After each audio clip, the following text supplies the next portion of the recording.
세광 말씀 맞나?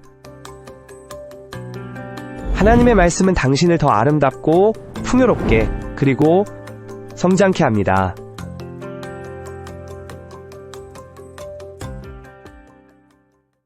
제가 한 사람이 생각이 났습니다. 이 사람도 그가 이 세상을 떠나기 전에 이 말을 남기고 떠났어요. 뭐라 그랬냐? 예수님의 옷자락 끝이라도 잡을 수 있으면 좋겠습니다. 이게 그의 마지막 말이었습니다. 그분이 누구냐면 이어령 박사입니다. 여러분 아시죠? 이 이어령 박사. 죽음을 기억하라. 메멘토 모리란 말이에요. 죽음을 기억하라. 이분은 우리나라 최고의 지성이에요. 가장 박식하고 가장 많은 어떻게 보면 책을 쓰고 그 다음에 가장 많은 사람들에게 이 지적 영향력을 준 인물 그러면 이어령 박사입니다. 그런데 저분이 지성의 아이콘에서 뭘로 바뀝니까? 죽기 불과 몇 년 전에 예수를 영접합니다. 그래서 지성의 아이콘에서 뭘로 바뀌냐? 영성의 사람으로 바뀝니다. 그러면서 그가 마지막에 남겼던 말이 뭐냐? 내가 예수님 옷자락 끝이라도 붙잡으면 좋겠습니다. 이 말씀을 남기고 떠나게 된 겁니다. 자기가 평생에 수많은 책을 읽고 수많은 지혜를 누리고 수많은 것을 내가 가르치고 살아왔는데 내가 죽음을 딱 앞두고 보니까 나도 너무 두렵더라는 거예요. 그래서 그가 그 고백 가운데 했던 말이 뭐냐? 내가 예수님 옷자락 끝이라도 붙잡으면 좋겠습니다. 그 얘기 뭐예요? 예수님께 영생이 있다는 얘기잖아요. 내 죽음 앞에 내가 죽음이 두렵지만 나는 그분의 옷자락 끝에서 잡으면 내가 살 수 있지 않겠습니까? 처음에는 뭐라고 간증을 했냐면 이거예요. 내가 예수님을 보니까 너무 외롭다는 거예요. 자기가 예수를 믿고 나서부터는 예수님의 얘기를 들을 때마다 눈물이 흐른다는 거죠. 근데 왜 그러냐? 구원의 감격 이전에 예수님을 보면서 너무 외로워 보이고 너무 불쌍해서 눈물이 흐른다는 거예요. 그래서 이분이 뭐라고 했냐면 내가 예수님 곁에 나라도 예수님 곁에 있어야 되겠다고. 나라도 예수님의 옷자락이라도 붙잡고 예수님 곁에 함께 동행하고 함께 있어야 되겠다고.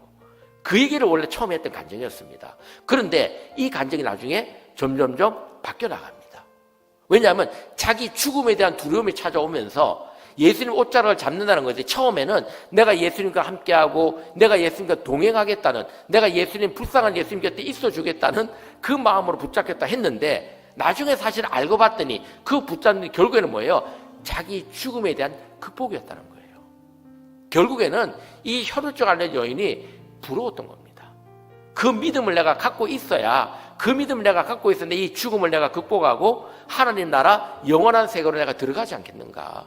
근데 나는 아직도 믿음이 연약하여. 나는 아직도 믿음이 연약하여.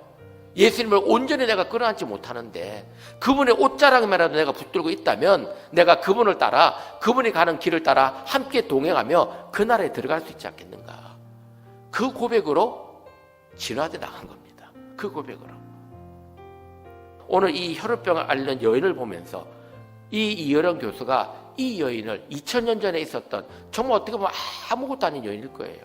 이름도 없어요. 이 여인은 누군지도 아직도 우리는 모릅니다. 다만 혈우병 때문에 12년 동안 고생하다가 예수님의 옷자락 잡아가지고 고침받은 여인이었어요. 그런데 그 이어령 교수는 그 죽음의 순간 누구를 부러워했느냐?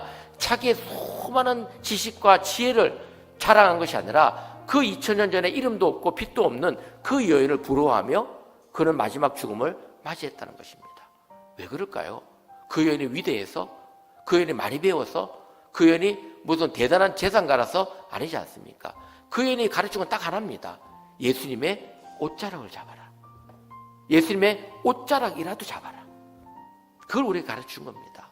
그 가르침이 이어령 교수의 마지막 자기의 학문이 된 거예요. 자기의 지식이 된 겁니다. 그리고 자기의 지혜가 된 것이고 그것을 가지고 그는 하늘나라로 가게 되었다는 것이죠.